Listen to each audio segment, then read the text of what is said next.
Welcome to Two Bees in a Pod. I am Bilola. And I am B. Leonga, and this is a podcast about immigrant experiences in the U.S., sharing our perspectives on various topics, including straddling cultures, fitting in, staying connected, learning and unlearning the good, the bad, and the ugly.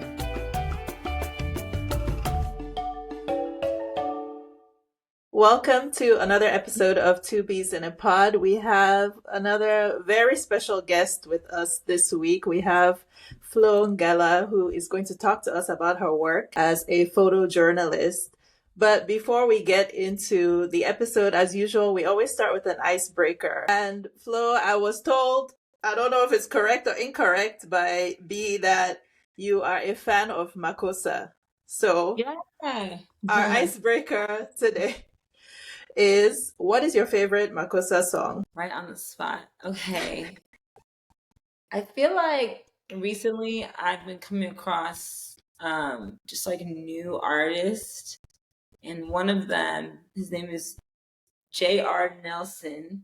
There's a song called Wuba Dibola. My favorite song is probably like Guy Lobe, like classic, like Mon Amour. With my terrible francophone French lack thereof.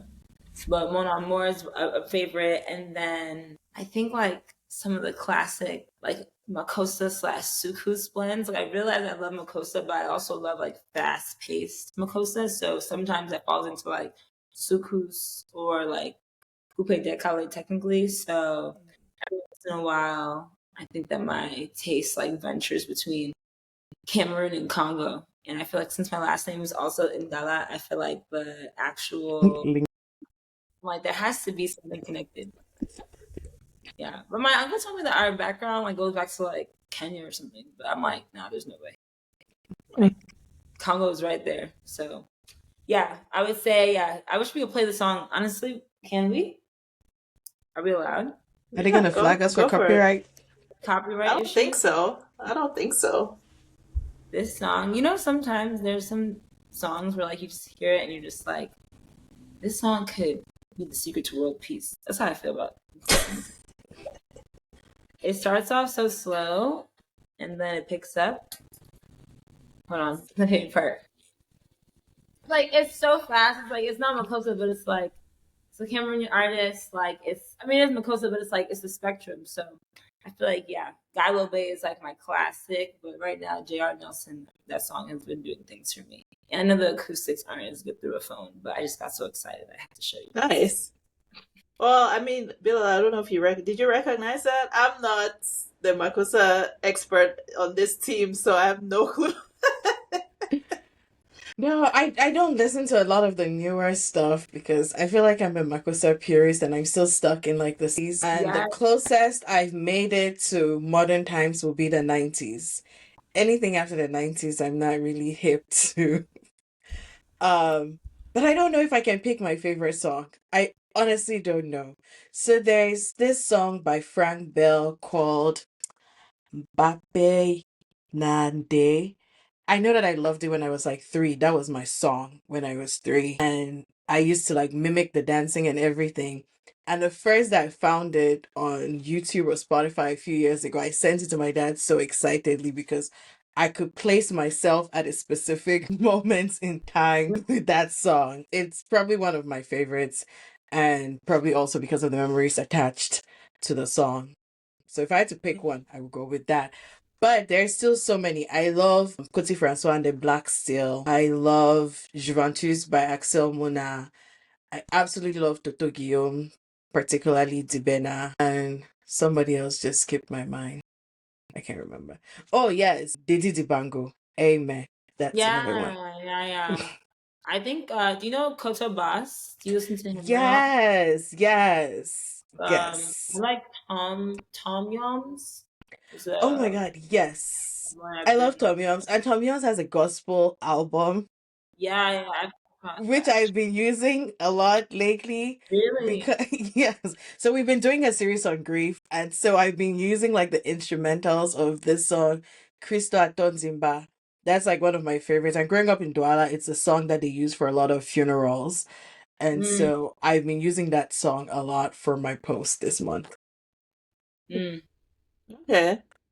Well, for me, it's about nostalgia, right? Like you said, Bilala, and I'm so ashamed to say I don't even know the title of this song, but it's that Grace Dicker song that.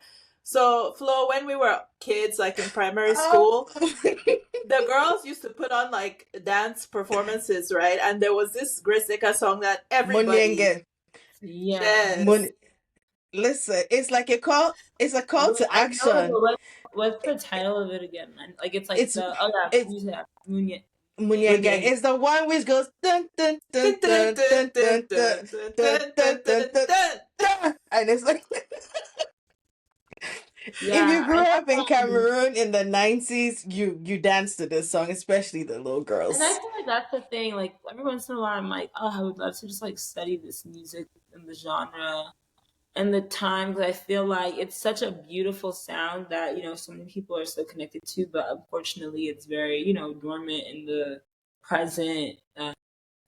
Just kind of conversation about African music, even though it's like so timeless. It's so foundational, like all of the parents and the uncles and the aunties and everything. But yeah, I love like that rabbit hole. I also wanted to update my answer too, because I feel like my first one was a little choppy, but this Grace Dicker song reminded me of this other record called Mudenge. It's like by Jackie Kinge. Yeah. Yes. Oh my God, I love that song. Absolutely. So oh my God. I want to move my answer from the chaotic music play to just like a clean, Jackie Kinge, Mudeng. Yes. That's my song. Yeah, but to your point, like Makossa is no longer, it's kind of like an old school sound now. And I feel like the Cameroonian artists have not really found their sound the way that the Nigerian artists are. I feel like we're still struggling. So anyway. Okay, so to our audience, our guest again is Flo Ngala, and she is an African-American photojournalist who is best known for her celebrity portraits. Her subjects include people like Cardi B, Burna Boy, Busta Rhymes, as well as our Vice President and hopefully future President of the United States, Kamala Harris. America, please don't let me eat my words. Flo made history in 2019 when she became the first Black woman hired by Vogue to shoot the Met Gala. And also in 2022? Okay. In 2019, her photo essay about figure skating in Harlem was published in the New York Times, and that was featured on the cover of that publication. And in 2023, she was named in Forbes 30 Under 30. So congratulations on all of your accomplishments. That is really amazing. And thank you so much for taking the time to join us today. It's really a pleasure to have you here with us. Oh, thank you, ladies, so much. Both of you are like so poised, and the creative behind your podcast title, and even like your friendship and kind of your history is super interesting. So I'm appreciative that you're having me, and thank you for reaching out. And thank you for reading my bio. Of course. All right. Well, Bilala is the one who brought, who suggested that we should have you on the podcast, and she's a huge fan, as am I. Once she introduced me to you. Fan is such a weird word. Like a fan? Like photography. Like you're a fan of photography. Fan of your work. Yeah. Okay. Fan of your work. Yeah. So, and of course, you have Cameroonian and Nigerian roots, right? Yeah. I was looking on the map because on one of your Instagram posts, you talked about visiting your grandmother. And I looked up the place in Nigeria where you visited her, and then you also mentioned your Cameroonian roots, and those two places, if I have it correct, they're just across the border. Yeah, there's a lot of history, like obviously between the borders and the border relations, and when like it was like the English, and there's also French, and there's like German as well involved in like the kind of split of basically like Anglophone Nigeria and Anglophone Cameroon, which basically is the Northwest, and that ends up being, I think it's like 20% of the population, because it's like very few, Anglophone speaking compared to mass amount of Francophone speaking because of the French colonization. So I feel like I've been just really enjoying doing the research and learning more about the history. Especially right now, there is a civil war that is happening, and it's been going on for the last 4 years, I believe, in that region, which is directly related to, you know, my like geographic background. And it is, yeah, it's very sad. I think sometimes living in a first world experience, you know, whatever that means, or in a different country, when you know you have roots in another country. I don't know about you guys, but every once in a while I feel like it's a very interesting part of like the human experience for me. Just kind of like knowing that I could have been more, you know, life, literally, we're all like geographically, like our roots go back to a very different place than we may reside. So I just think that always blows my mind. But yeah, very thankful for my family history. And yeah, hopefully I'll pick up my actual languages and dialects and even just some French. Something. I need something. So, which of your parents are both of your parents from Cameroon? Is one from Nigeria, one from Cameroon? So the way I like to put it is that I'm first generation American, second generation Nigerian. So all my grandparents are from Northwest Cameroon. Our tribe is called Wimbum, and the language is Limbum, which is like language of the Wimbum. And historically, like, you know, the actual location of that border is on a plateau. It's called the Mambala Plateau, which I'm sure you're familiar with. And it's the highest like elevation point in like all of West Africa, which is pretty cool. But essentially, Taraba State, formerly known as Gongala State, I believe, is the state that is on the like most eastern part of Nigeria, and that touches the northwest part of Cameroon. So my grandparents were all from kind of like, I don't know if maybe the same like 10-mile square radius, 5-mile even.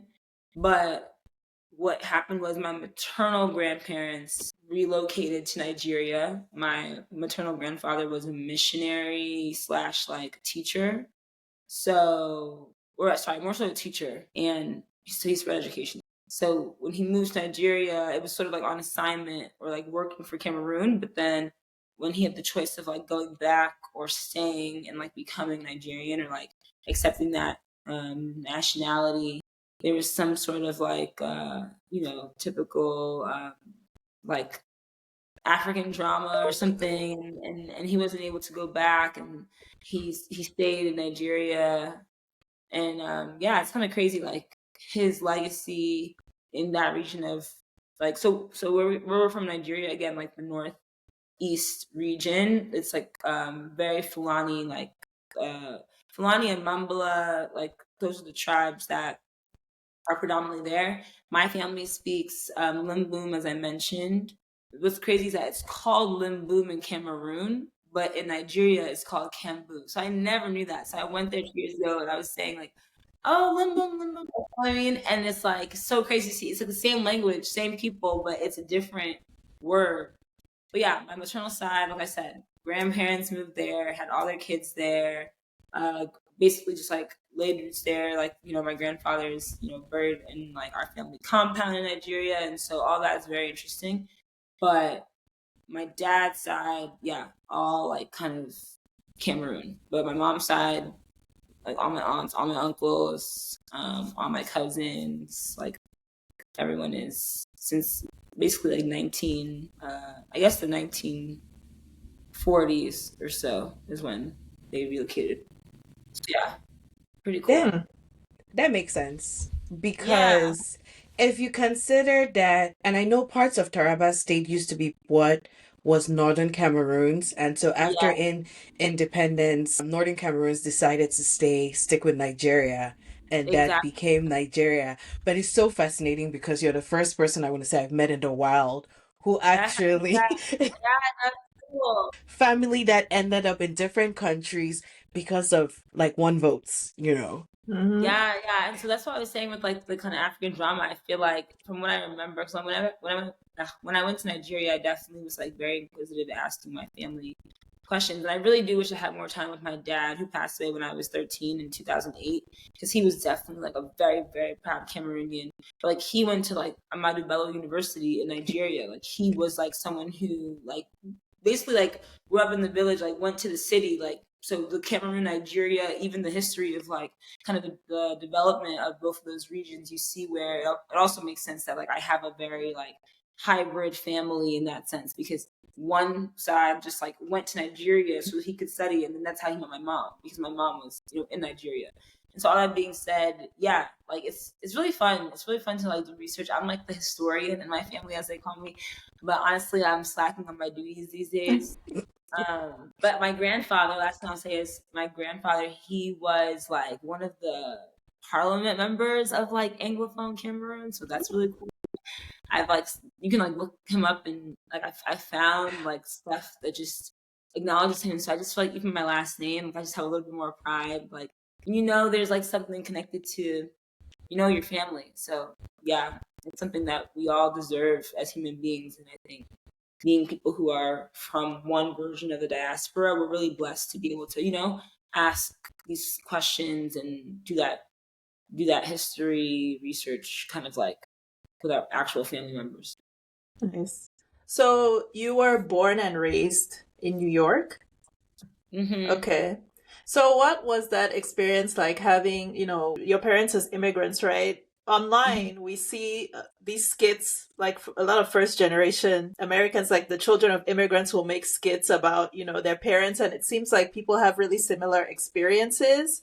So did you have some unique experiences compared to your peers? Like, what was it like being raised by immigrants? Did you feel like you had a different upbringing?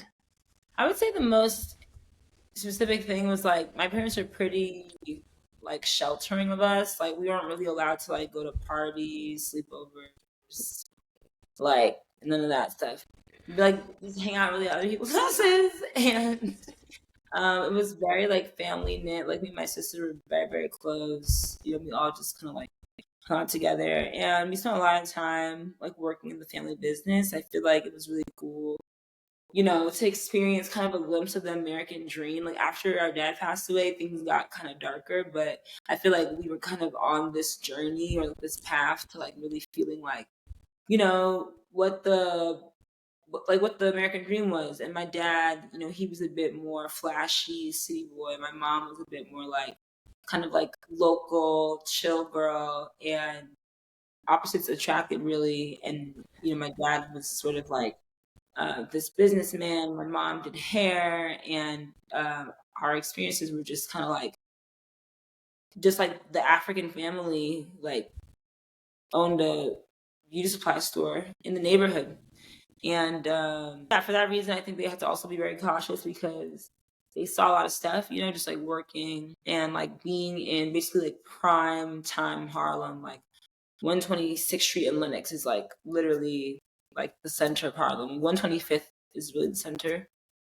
So I just think that they have to be very careful. And yeah, I think that's the main difference, really, just kind of the exposure to other people. They were pretty protective of us. And also education was like such a big deal. Like my dad was obsessed, and I'm sure all of us can relate to that. Just reading, schoolwork. We were always at the library. And when he passed away, my mom would take us to Barnes and Noble all the time. So we spent a lot of time there. Yeah, just like a disciplinarian kind of household as well. Like they spoke to us like we were adults. Like it was pretty like, we developed, our brains developed faster that way too. And we also spent time in the hair braiding salon where other women worked for them and with them, I should say.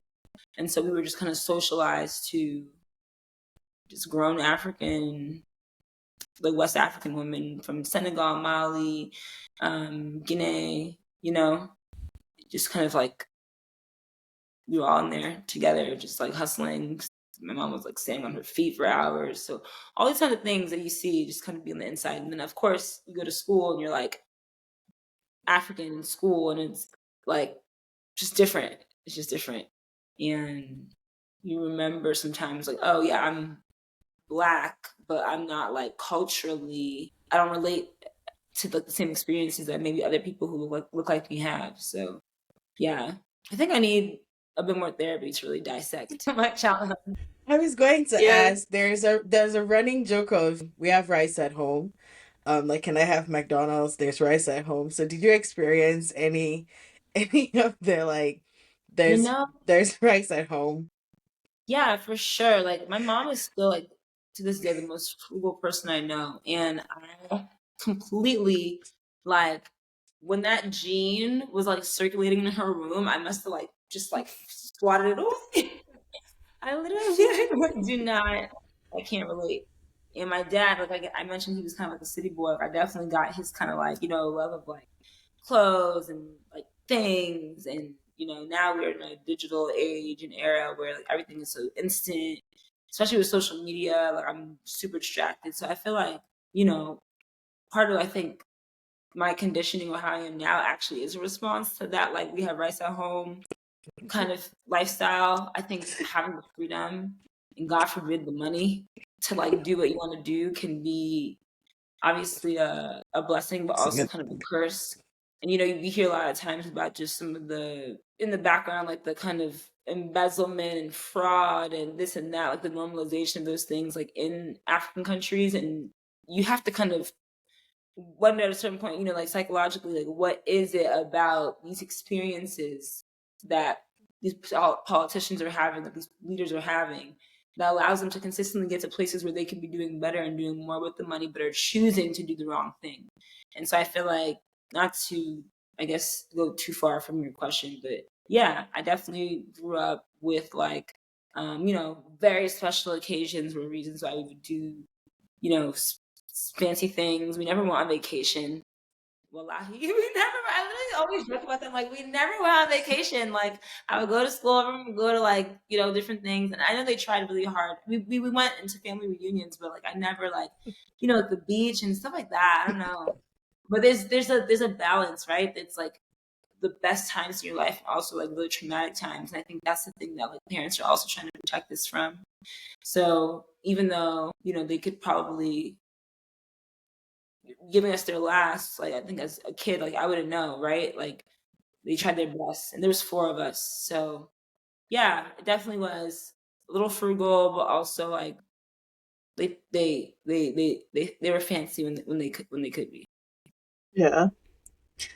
Okay, so again, like Bilala was talking about jokes and stereotypes, right? We've said many times on this podcast that if you're an African child or a child of African parents, there's only, 3 careers that you can choose. You can be a doctor, you can be an engineer, and you can be a lawyer. Or yeah, the fourth option, a failure. I didn't get that one. I'm not gonna lie. I'm like the 1% that was like, my dad was an artist, my mom did chemistry, like, and then also because I had like the death of a parent when I was like still in middle school, I never really got to that part of the conversation, to be honest.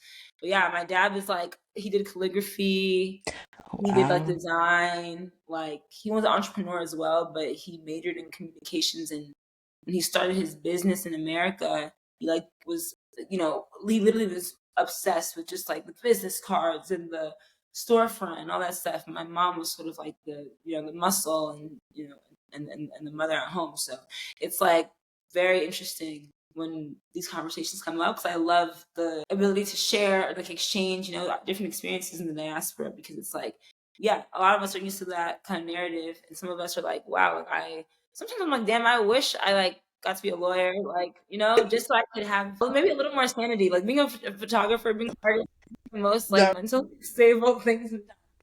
But I definitely was like recommended to do law when I was younger. Like my dad and I would like talk like we were like peers sometimes, because I just feel like my mouth was so slick. So I just remember vaguely just some of that, like, yeah, Flo's gonna be a lawyer because she talks so much. I got that. But so you never felt that kind of pressure or expectation that there was this narrow set of career or life path that you had to follow? Honestly, no. Like I said, like I was 13, So I feel like maybe like it would have come up maybe like I was in 7th grade or end of 7th grade when my dad passed away.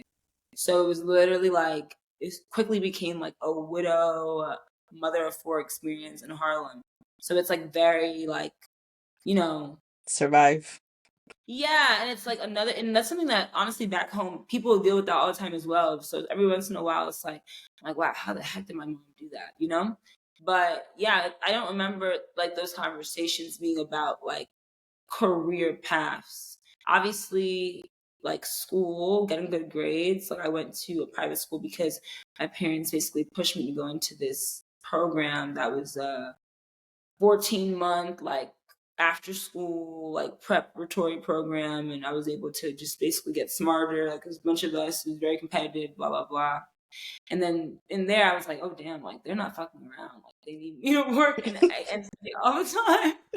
But the first year I was in that new school, like the private school, he passed away. So I'm sure I would have been like on like a freaking work line, if I got the opportunity. But it's okay. I think sometimes like I reflect on photography and I know that the timing of when I started photography and the photos I've taken, like when I was in high school, middle school, if I look on Facebook and stuff, they really were, in a weird way, like in hindsight, they really were like kind of foreshadowing this journey I was going on. Like I took a lot of black and white portraits. I did a lot of like time lapses, and time lapses kind of like are long exposures. So they kind of feel like ghost like, we were losing our home during gentrification.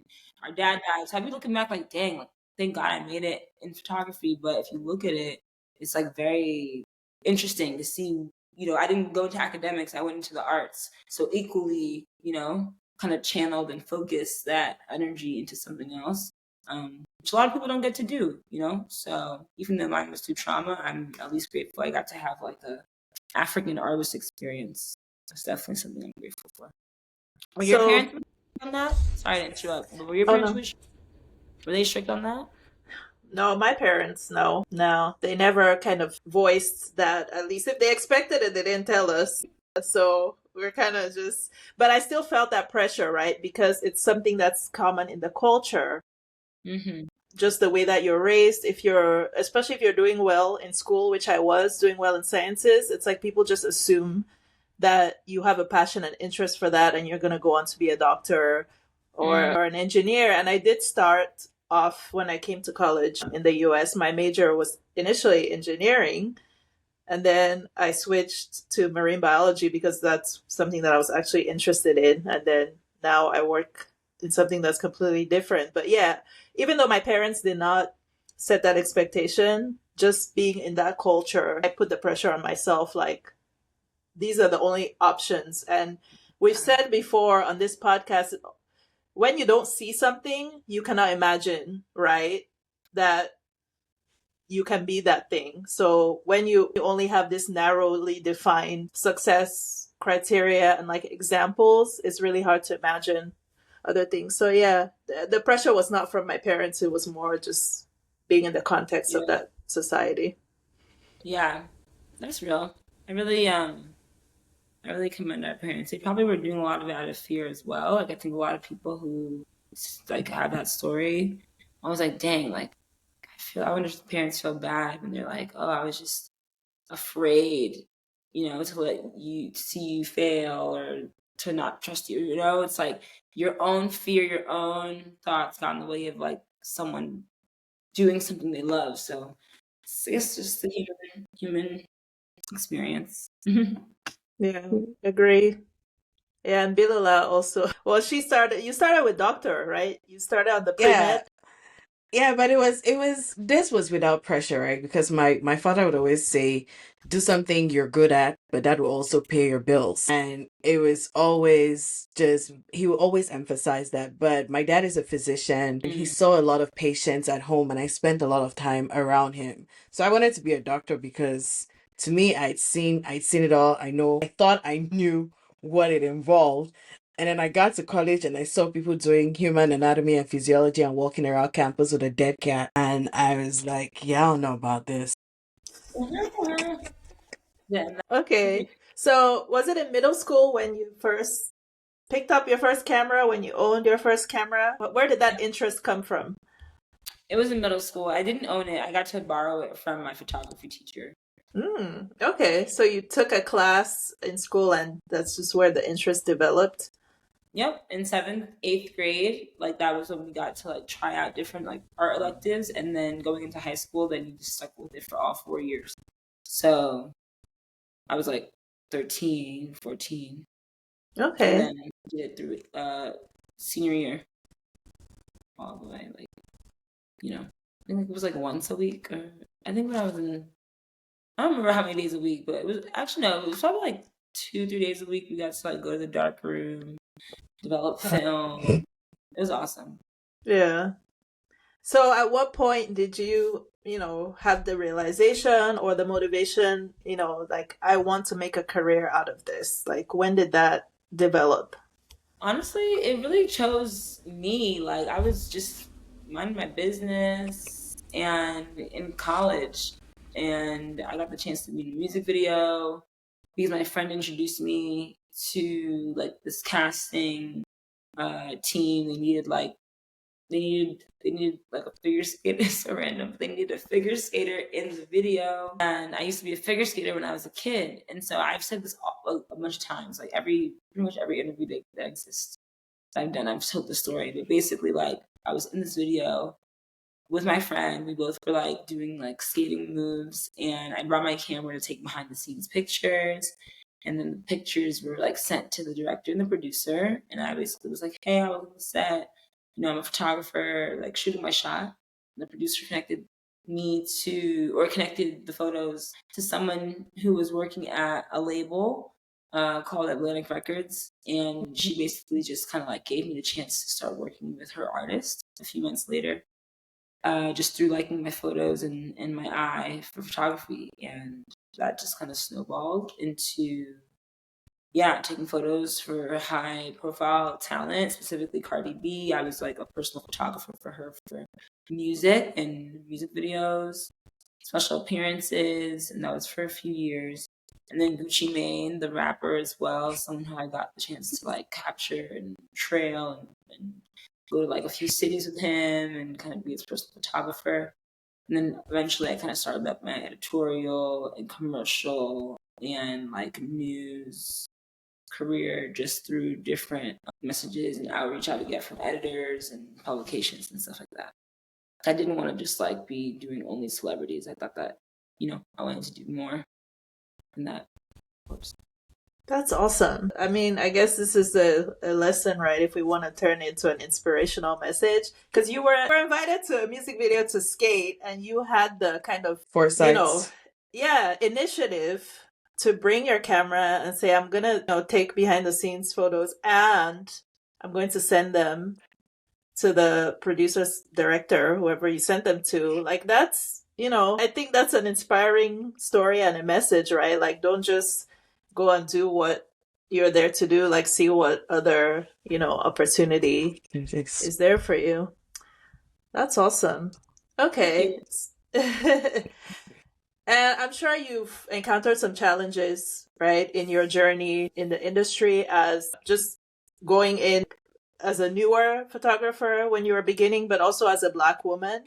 So can you talk about some of those challenges that you faced and how, you've overcome them so far? Well, I feel like I'm always like adamant on making sure that as Black, like assuming, tough experiences or assuming struggle on ourselves. So like even when people ask me or say, well, yeah, like since you're a Black woman, like what have you dealt with? I always like to say, like, I think it's better to say, hey, like, have you dealt with things, or like what have those things been, right? Because there is like this kind of inherent like stereotype that we even put on ourselves, right? Of like, oh, I'm a Black woman, like it must have been so hard for me to do this, because you know what I mean? And for some people it's just there's wealthy Black women, there's Black women with nepotism, there's Black women who speak many languages. There's so many different sides of it. So I always feel like I just have to make sure I do my little feminism, like proactiveness there whenever these kind of questions come about. But for me,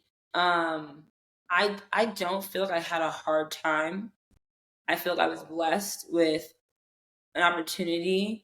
I feel like my talent kind of superseded my preparedness for the industry, and I think that's the biggest challenge I probably had versus like outward. I think it was more inward, kind of like finding my own like discipline, and even now like finding my own like work ethic, finding my own focus, realizing I probably have like just general creative attention issues that like I never diagnosed or never normalized, and like how do those things show up and get in the way of me being productive or not, right? But my parents, like I said, they set me up in a way that was like, we came to this country and we're not fucking around. I got to go to like private school. I got to like learn basically how to exist in certain environments where I was not like comfortable. And I think that, while traumatic, especially like I said, losing a parent, like you're in high school, like you could tell you're not wealthy, or you're not like you don't have like hair like these other girls, or you're not going to these certain social gatherings. So I feel like just even like honestly, I didn't have a phone. I literally did not have a cell phone throughout high school, and that was just like honestly probably my mom just trying to avoid an expense, but also just part of my experience. So I feel like all these things I felt very, very almost like isolated in ways, but also I was so social. Like I was liked for being, social. I started this like creative business with a friend, and I sold buttons. I started this like Facebook group, and we like basically met up. It was like Pop Smart Depop. People met up, and like a lot of people like made money off of that. So all these different like creative hustles and things I would do, I feel like prepared me so that when I did enter the industry, it was kind of like, all right, people saw me and they were like, well, who's this girl? Like, or who took this picture? And I think that was sort of, that combined with some prayers and stuff was sort of like the alignment. Like every once in a while, I'm like, why the heck would I end up being the person to photograph Cardi B? Like, what a random, like, like task that was thrown my way. But for some reason, that happened. And I was like 21, 22. I think the other challenge probably was, in that time when most people probably were like building their creative careers or, becoming junior professionals. I do feel like it was hard for me to really find my kind of like voice in like a corporate setting. I knew I was like known for being creative and people appreciated like, at a certain point they would see me around if I was this young person with the camera. And even now, like, a lot of the people who I know in like the executive space, like it's like, oh wow, like Flo, like they're happy, like wow, like you photographed vice president, or you're still taking pictures, whatever. But I think in hindsight, like it probably was a little bit of a challenge for me as a Black woman to know that like, okay, my other friends and people who like went to these fancy schools and grew up and like went on to be climbing their corporate ladder and doing these things. Every once in a while, I'm like, dang, like should I be going a more typical route, a more standard route? Should I be, have a 401k or like, have someone else pay for my insurance, like things like that. So even now I'm 29 and, I think I've always like been really analytical, really overthinker, but these are the kinds of things that are my challenges now, right? It's like, how can I preserve my Black body, my female body in a way that's like, not just reactive, right? Like, and instead proactive. And that's something I struggle with because I think my industry is very, clout driven, very impulsive driven, very, hey, can you come to LA and record to these podcasts? Hey, can you go to London and do this and that? And I normalized this like, yes, I can do it because I want the opportunities. I want to be in the room. I want to take pictures.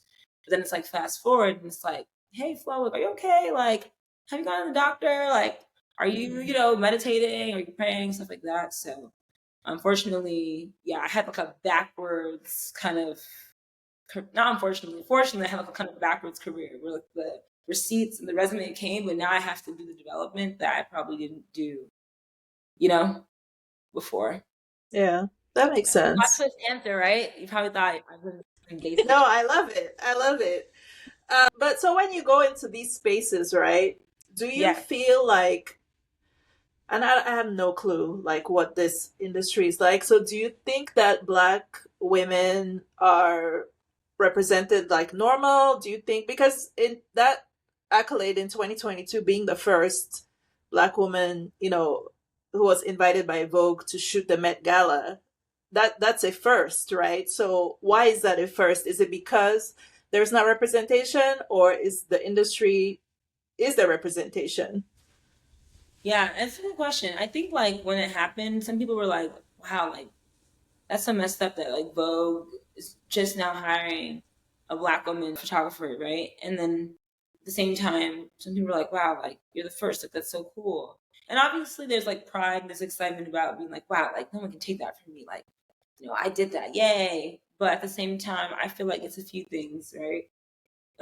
We're in a digital age, you guys. Like everyone, hello, like this is the future. Like this is literally the future. Us being able to do this right now, we all, have ancestors that are from the same country, and like look at us in different places in the world talking via a screen and a microphone. I feel like just even the idea of being chosen to live in the future, like we're so lucky. Like, you know what I mean? And so it's one of those things where I think my brand presence, my creative work, my social footprint, in whatever way the ripple effect happened, like, I just can't not acknowledge that. Right. Then obviously, like, the kind of, I think the pressure as well, and I hate to say that because obviously, like, I want to sit there and say, I'm not part of a quota, I'm not this and that, but like, we also all know, like, we do help and sometimes by choice, sometimes by happenstance, but we help these institutions kind of fulfill certain goals, DE&I goals, diversity, equity, and inclusion. And so I would be ignorant to also not think that, like, at some point we'll have to be like, wait a minute, like, we're over here talking about Rihanna and Beyonce and Lupita, and we don't have, you know what I'm saying? So I feel like there's also that kind of part of it where it's like the digital age, there's diversity, equity, and inclusion. But of course, ultimately, I think that being, able to have receipts, showing that I could do the work, showing that I could, like, respond well to rooms of high profile people. I'll never forget, like, in the first year that I got to work the Met Gala, I was asked to send, like, basically like a short list of like my best like celebrity like pictures with flash photography or something like that. And I was like, wow, like there's another layer of this, you know what I'm saying? So being able to have those images for the editor, like just knowing like, wow, like Anna Wintour has to like approve of like everyone who goes inside, like that was pretty crazy. So I think 75 years, maybe between 75 and 80 years that the Met Gala has existed. And when I did the research and asked the editors, like, hey, like, can we just fact check? Like, have you guys ever hired a Black woman before? Before I like realized it was the first time. I just remember being like, dang, like that's a long time. Like that's a long time of fabulous people coming here. And people just not thinking, or they're not getting that visibility because of a digital age, because of the diversity and equity conversations, inclusion conversations. There was a long time where there wasn't that same pressure. So I just think it's alignment, and I'm just grateful to be part of that story. And I hope, obviously, and know that I'm not the last person. And I think that's kind of like, just like my mom would say, kind of like on to the next thing, I would come home and do like these fancy schmancy, like Cardi B things. And my mom would be like, and so what? Like literally, very African mom, like, and what? Like literally. And I think that's kind of also what helped me build my career, just like, well, we got to do, and I got to figure out what's next for Flo, and so we have to kind of just continue. So, yeah. Well, I hope you do take moments to celebrate, and soak it in. Thank you. And not just thinking about the next thing, because, yeah, it's definitely, those are some great achievements. So, thank you so much. Bilal, did you have a question? Sorry, I didn't want to No, I was just going to say the African child experience is universal. Yep. It doesn't matter the success or even your age. Like you could be grown with 5 kids and walk into your mother's house and they'll be like, get in the kitchen and peel those cocoyams. Like, bro. Literally, it's just humility, like literally. Yeah. So one of your Instagram posts, I think it was when you were on tour with VP Kamala Harris, you made a caption about intrusive thoughts, right? And so I wanted to ask, do you have a practice or mantra that you use when those intrusive thoughts come in, like, oh man, like, can I do this? What am I doing here? Like, why did they ask me? You know, when you're in those high pressure situations, how do you challenge those It would be thoughts? helpful if I did, huh? Yeah. It would- no. Um, I just feel like I always end up kind of like just like that's not like an appropriate term for me. I want to say like raw dogging it because I have no other term that comes to mind. But Yeah, just no, I I think get I'm it. facing things, and it's maybe also very like African woman coded. You know what I'm saying? And very like even the idea of like medicine and stuff. Like I'm seriously not someone who really like to subscribe. Like I don't say that so proudly. And I know we have a physician's daughter on the phone, so let me be careful. But Two. both, okay, good. So yeah, as a non-physician's daughter, I just feel like there's a little bit of me that just kind of, you know, I'm just like, okay, like this too shall pass, sort of like I just have to like endure. Obviously, like I'm working on kind of like my self-control, my self-thoughts. It has gotten better. I think I was just on the phone with a mentor of mine actually, and she has a very good analogy for treating your mind like a committee, and there's different members of your committee, and like you appoint a chair, and then you also can like take some people off the board, like you know change the times that they're present, things like that. So I feel like just to answer the question, yeah, like when those intrusive thoughts come in, unfortunately right now, like that committee member still does have a pretty high up seat for whatever reason. But I'm working, and I think my solution is going to be allowing the better version of me, the more intentional version of me to be in charge, and that's just kind of like the human plight, right? Like self control. But yeah, I wouldn't say that I'm so good at it right now, but I'm aware. That's the Yeah, first step. that is the first step. So, what are some projects that you're excited or looking forward to in the future? Like, where do you want your career to go from here? Like, next steps? Yeah, I definitely want to go into like founding companies and creative endeavors. I want to also just really focus on, creating a strong photojournalistic practice. I feel like I've ebbed and flowed between editorial and commercial, and I get to do like just different things that come my way. But ultimately, like I really love the idea of like just having my camera, one or two extra lenses, and just being like this kind of remote, like Dora the Explorer kind of Flora the Explorer, just kind of like getting the chance to be myself around other people. I really want to learn more languages and just kind of like open my heart up to find ways that communication and connection can inspire people and ultimately change lives. Like even for Cameroon, like I always think with my dad and his legacy, like I want to create some form of archive and sort of solidify what I feel like his American experience meant to Harlem. So that way eventually people in Harlem and maybe in the broader New York community sort of acknowledge or honor his legacy for what it like, which it really did exist. Like he really ran like the biggest like beauty supply store in Harlem for like 10 years, and like it was across the street from this other iconic restaurant. Like there's all these different things and like small historical facts that I'm like, okay, like if I could leverage this Cameroonian man's legacy coupled with his big brother, who I mentioned was like my grandfather. Technically they're siblings, but I call him my grandfather out of respect.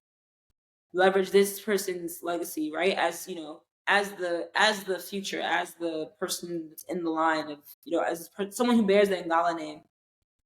If I can leverage these things, if I can use my creativity, if I can use like the success that I've had with the same last name, what can that look like if you get an organization or a company or someone to invest, let's say, $20,000 for scholarships for a year and send some people from my mother's village, my dad's village to school, or just all this the very typical NGO stuff. So I think that's really where my mind's at.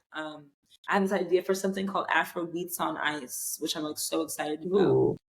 And it's like, okay, what happens when I merge my American experience as an ice skater, doing that for like 12 years, with, the knowledge that Americans and African Americans, we love roller skating, we love skating, we love community, we love like that. It's like a school of fish. We love rotate, like that sense of community and that family. We like that. But if you put it on ice, and then you also couple just like the genetic benefit of like, we are track stars, we have the strongest legs, like Black people just physically, all that hodgepodge, again, all through a creative lens, all through like my creative future. All that hodgepodge to me is like, okay, photography was cool. I'm from Harlem, New York, or moved to Miami, that stuff is all cool. But what if I, couple all these experiences and create something new and create something exciting and create something that can inspire people and make jobs and make, change and maybe build a rink in Cameroon or help the first, African ice skater win gold. Stuff like that. I'm really big picture stuff like that. So yeah, it just takes like the tenacity and patience to kind of focus. And, I'm still learning about myself every day, but these are the things that really excite me to talk about. And then Makossa, of course, Mama Makossa. Oh yeah. Little musical project that I want to look up. It's just like sharing clips of really great songs and videos, creating like just like the vibe. Like, you see the I'm a piano parties, everyone's just like vibing. I just feel like that's the same vibe that people would get. And even, yes, think about like a T-Vibe, like a Wiz and like a Rema and like a Rihanna and just people who like music, who understand rhythm, all coming together and just vibing to that kind of music. I really feel like that's something that could like change the economic landscape for Cameroon, because that is literally like Cameroon's right, and the Congo as well, right? Which has, all African countries, like, we need to tap into the things that we have as like birthrights, almost like percussion. They cannot take it away from Cameroon. Like Makossa, like literally Manu Dibango, like at the top, Michael Jackson, Rihanna, everyone has used that phrase. So how come we can't find a way as like the young people, the future generation to come of this place?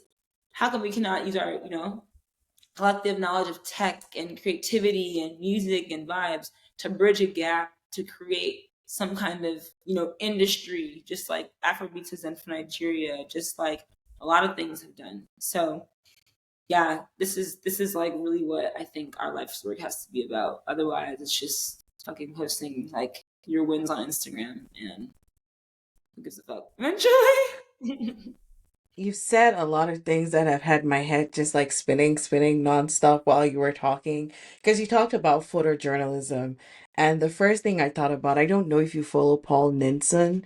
He's a Ghanaian who was featured on Humans of New York, and he wanted to study photography.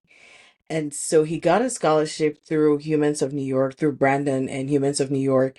And he came to New York and studied. But while he was here, he collected a ton of photo books, particularly about Africa. And some were donations, and he sourced them. And so he has this center in Ghana called Deacon Center, where he has the library and he offers trainings. And so when you're talking about your dad's legacy and training students, I'm like, Deacon Center, photojournalism, and oh, thank you for this. I see it, and I see the Instagram page. I see him with James Garner, which is really cool.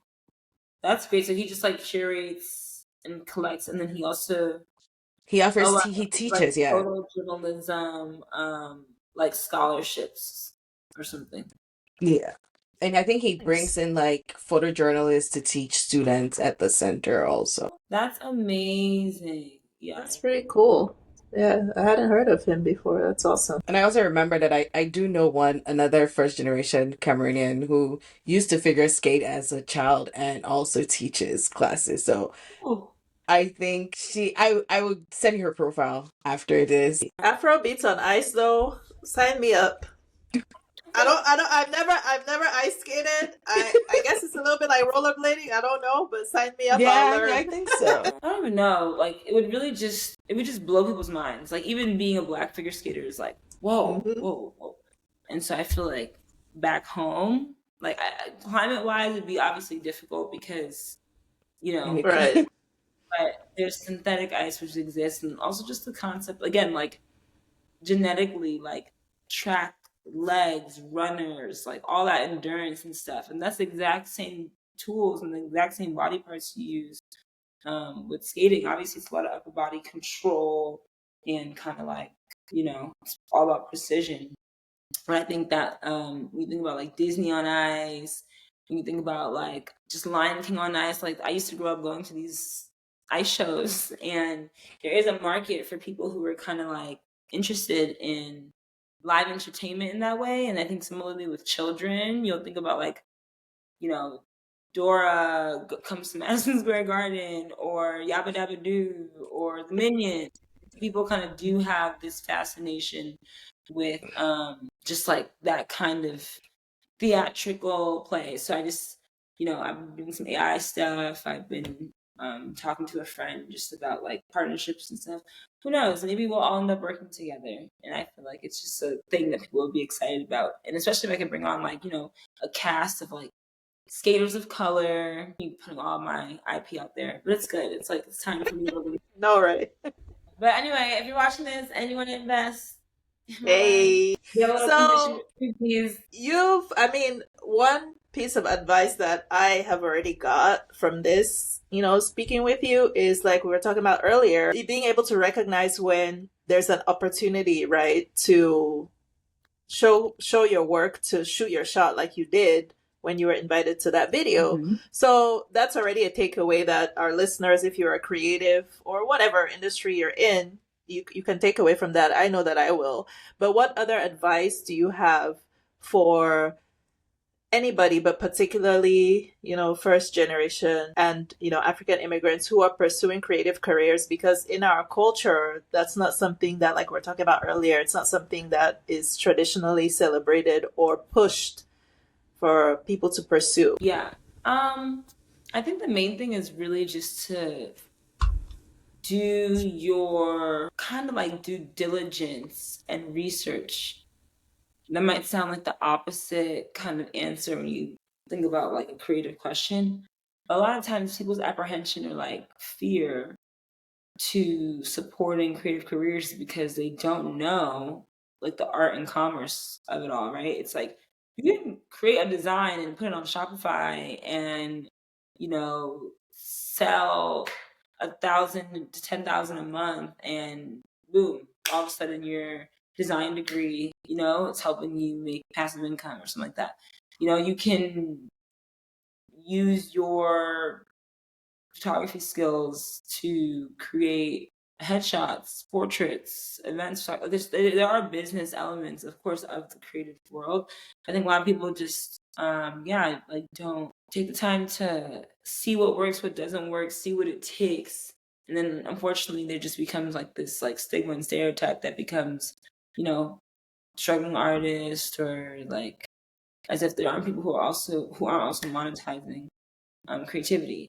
I think it's also very competitive, so that's why doing the research is important. Understanding, okay, like, you know, what locations, what kinds of photography, you know, wedding, headshot, nightlife, music, like, you know, what can be most lucrative, and if it's not photography, whatever the art form may be. And then lastly, I would say, yeah, besides like the research, my advice would be to really understand just the importance of like pitching. Like sometimes people don't understand how much opportunities are lost on just not knowing. There's like an event coming up, I could share this with this publication. They may not even be thinking about it, or they may not even have someone working on it. Or in some cases, you may have work that is like great to share, or like, I don't know, in your archives, and just not thinking about pitching or being creative leaves the work collecting dust,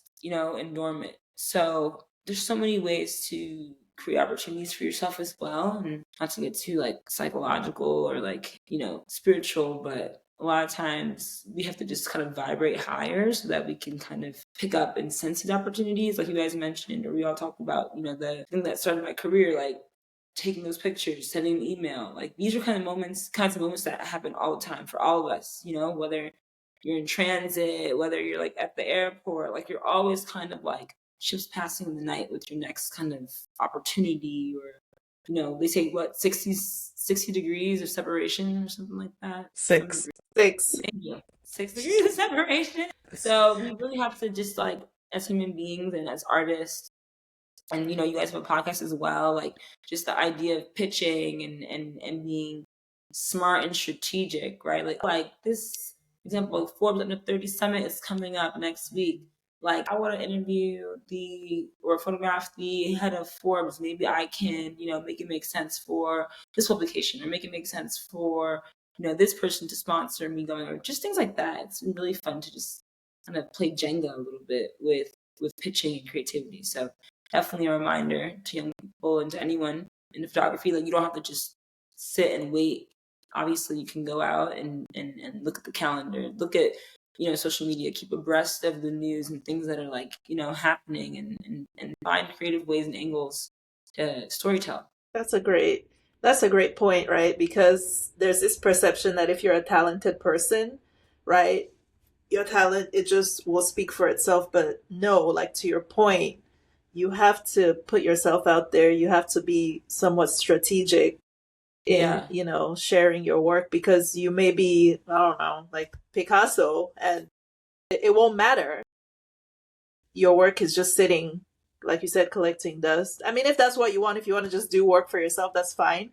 But if you want to be seen, you will have to show, Yeah, so that's really good advice. Okay. The last thing that we wanted to talk about, this episode is going to air in October, but in the month of September, we've been doing a series of episodes on grief.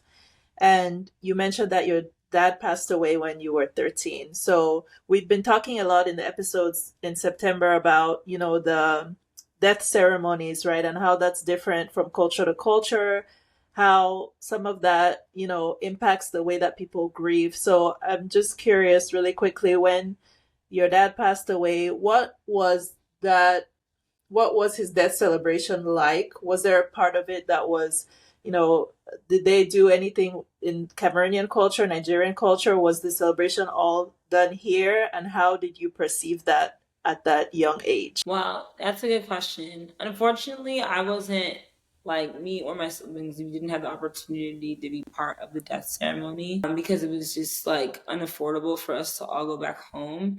And he passed away in Cameroon, so we buried him like in the village. And I remember like we watched the VHS tape of the funeral, and we saw like people speaking in tongues. We saw our mom obviously just like, distraught and surrounded by her family who came from Nigeria for the funeral. When I went to Nigeria, like back in 2022, me and my aunt brought me to a funeral of like someone from the village. And because again, there's like that Cameroon Nigeria hybrid, like a lot of people who happened to be at the funeral like knew my mom, obviously through my aunt, aka my mom's sister, my mom. And so a lot of people were just like, they would say to me, Muzu Berry, which means like daughter of Berry. Berry is my mom's like her tribal name, which means thank you in our dialect, Berry.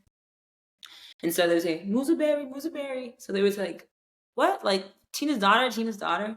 So that was really cool. And then even meeting people who knew my dad as well, because he just went to like, a really good school. He was like the guy who went to America. Like, so just being at the funeral, I got to see the culture, see what happens like in burials of like our culture, and just seeing like, I wouldn't have remembered exactly like what I saw years ago in the film, but the refresher just from, again, the 2022 perspective of like, the songs, like, I feel like all of the children of the deceased wore like white, or all wore like one color. I remember they like just specifically like stomped on they danced on the tomb, which was like very interesting.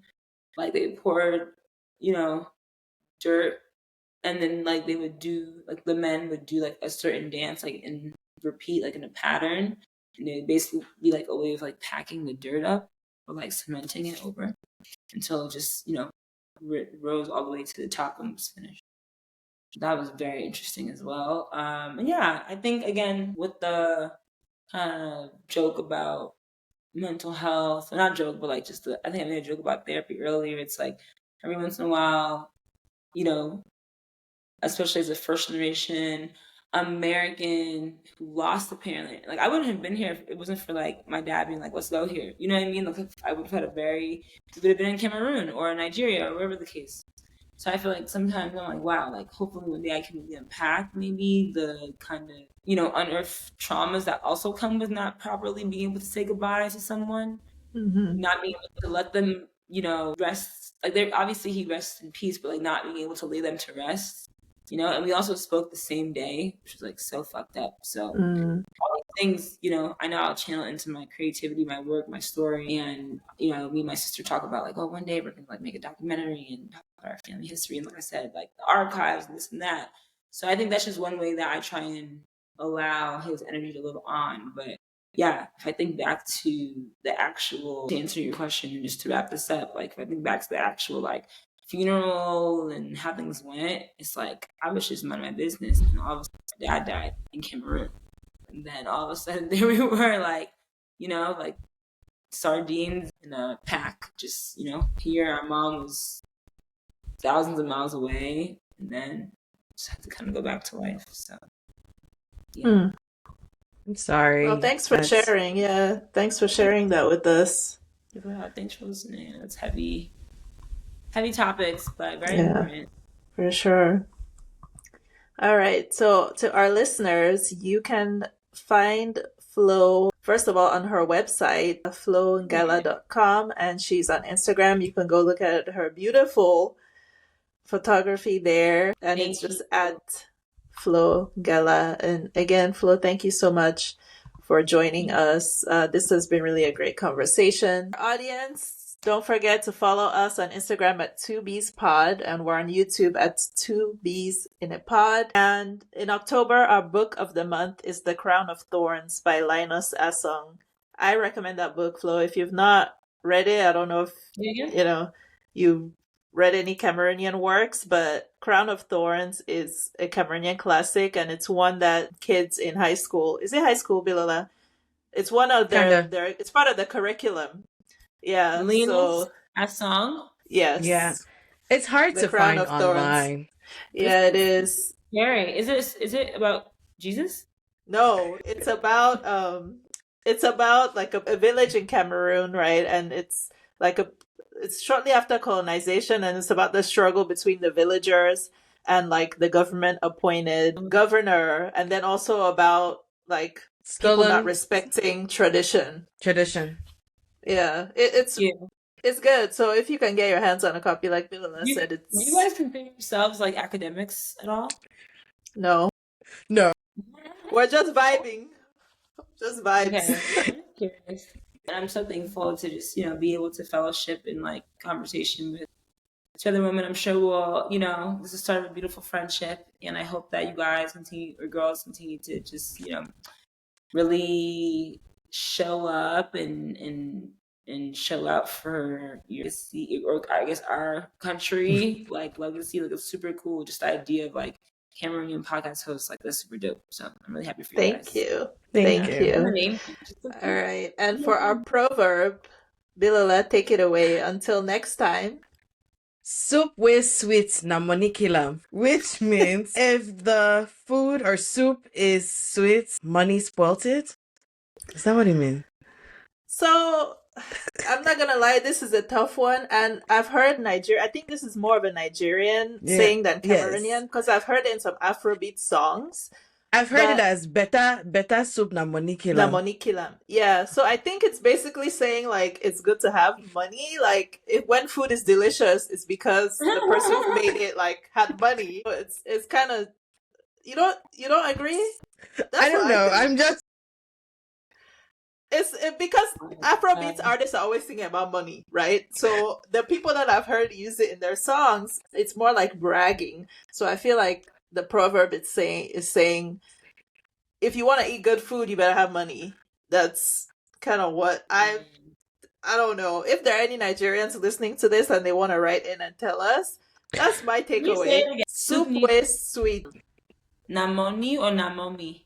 Money kilam. So like the literal translation would be soup that is delicious is money that killed it. Obviously here kill is, being used in a different way, but my interpretation is delicious food. Or saying like good food is expensive? Yeah, no. That's my interpretation. That's what I think it's saying. I've Googled it now, and it sort of translates to good things cost money. Yeah. Same thing. Yeah. Okay. Yeah. That is such a very roundabout way to say that.